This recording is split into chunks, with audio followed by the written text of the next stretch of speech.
Então vamos lá. Estamos aqui com o módulo número 2, captores. Bom, os captores, eles têm um dos papéis mais importantes para um sistema de ventilação local exaustora, tá? É ali que a gente começa a determinar, trabalhar a vazão do sistema.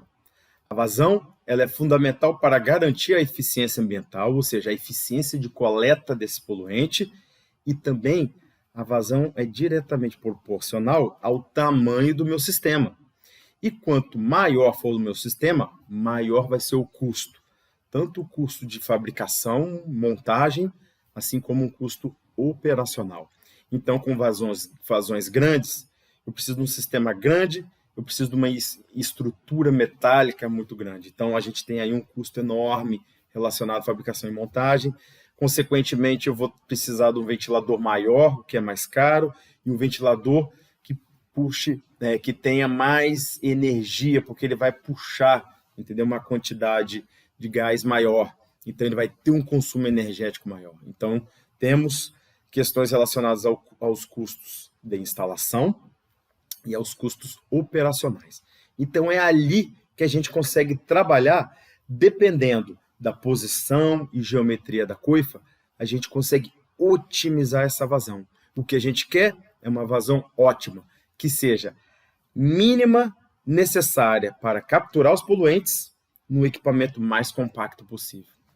Quando a gente fala do conceito, né, de um captor, eu gosto muito dessa figura aqui.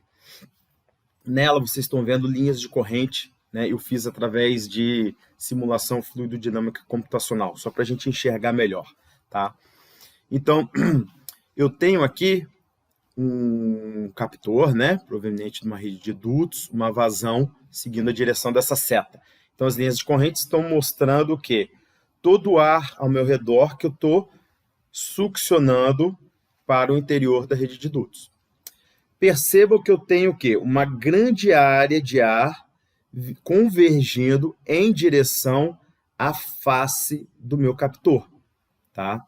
Bom, se eu fizer uma linha, seja onde for, na verdade eu estou mostrando aqui um plano bidimensional, né? Mas no contexto tridimensional eu estaria fazendo o desenho aproximado de uma esfera. Observem que nessa área, né, pontilhada, eu tenho uma velocidade. E a velocidade vezes essa área, eu tenho a vazão.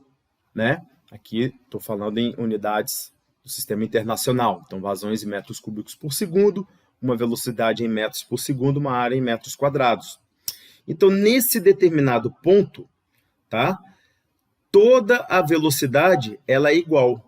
Então, nessa linha, eu tenho velocidades, né, com valores equivalentes, tá, do fluxo de ar que está convergindo para o interior dessa região aqui. Ok?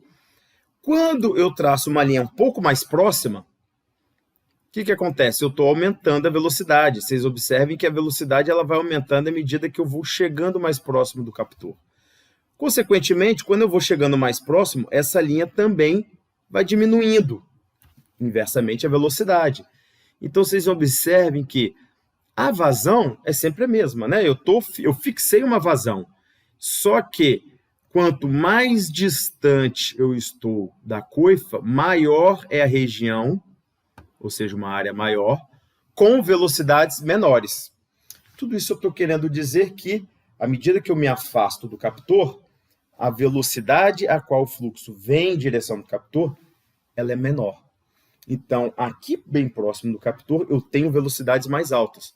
Por que isso é importante? Porque é aqui que eu consigo fazer a captura do meu poluente.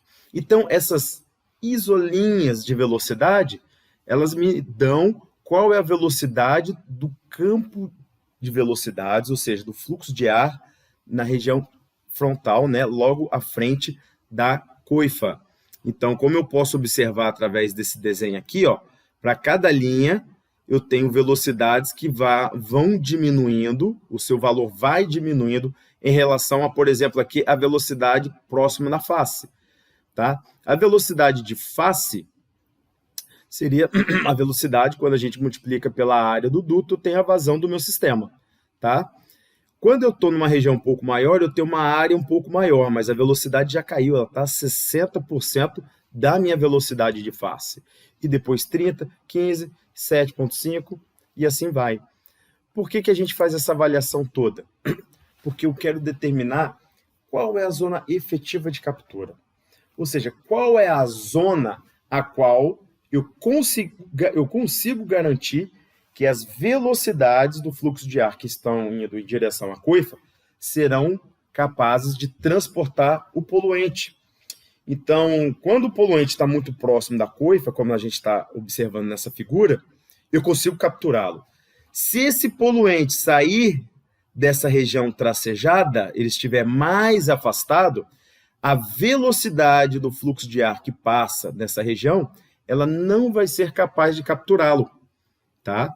Então, essa linha pontilhada, eu tenho velocidades as quais eu tenho condições de transportar os meus poluentes. E, obviamente, quanto mais próximo da face da coifa, maior vai ser essa velocidade. Então, essa velocidade a qual eu posso carregar, transportar o poluente, é chamado de velocidade de captura, tá? E a região onde eu tenho velocidades iguais ou superiores à velocidade de captura é chamada de zona efetiva de captura. Bom, professor, como é que eu determino essa velocidade de captura? Ou seja, eu tenho um poluente e eu tenho uma coifa.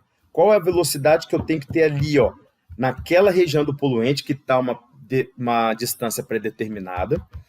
E aí, qual é a vazão que eu tenho que gerar na minha coifa para eu poder garantir uma velocidade de captura naquela distância? Ok? Como que eu defino isso? Aí que a gente trabalha, assim, esse é um dos pontos mais difíceis, tá? No dimensionamento de um sistema ou na avaliação da eficiência de um sistema. Existem algumas maneiras, né? Uma delas, experiência prática, tá? Muita gente tem experiência em uma determinada aplicação, sabe qual é a vazão que funciona, ele atua trabalhando com a sua experiência. Outra técnica, medições em campo. Também funciona muito. Terceiro, o livro Industrial Ventilation, né, o Manual de Recomendações Práticas para Projeto, ele traz tabelas e valores, tá, de velocidade de captura, ele traz equações para que, dependendo da distância e da velocidade de captura, a gente tem qual deveria ser a vazão do meu sistema, assim como cálculos de perda de carga e etc. Entendeu? Claro que, assim, cada caso é um caso, né? Você ter experiência não é muito fácil, né? Dependendo da aplicação, nem todos vão ter uma experiência desejável, ou aquela mínima necessária para a gente garantir um projeto otimizado, não simplesmente que funcione, mas que ele esteja com uma vazão ótima. Medições em campos nem sempre é possível, né? Em muitos casos a gente não consegue realizar medições devido às restrições do próprio local. A gente tem o livro Industrial Ventilation, né? Quando a gente combina com todas as outras, facilita muito a nossa vida. E recentemente a gente tem trabalhado muito com a simulação fluidodinâmica computacional CFD, conforme esse exemplo que eu estou mostrando aqui. Ou seja, na CFD eu consigo fazer um modelo virtual no computador e nesse modelo eu consigo simular toda essa exaustão. Consigo simular também, se eu quiser, a emissão. Então, nesse caso, como vocês estão observando aqui, ó, nessa coifa, eu tenho uma sucção dada nessa direção e o ar tentando impedir com que essa emissão saia. Então, eu vi que nessa simulação aqui, a quantidade de vazão que eu estou colocando não é suficiente para impedir essa emissão.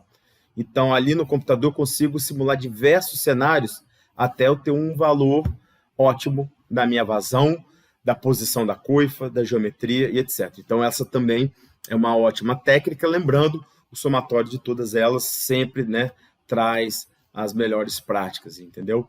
A experiência sempre deve ser valorizada, medições de campo sempre que possível façam. As recomendações do livro são de extrema importância e a simulação fluidodinâmica computacional agora é uma ferramenta com grande potencial, tá, de utilização nessa área.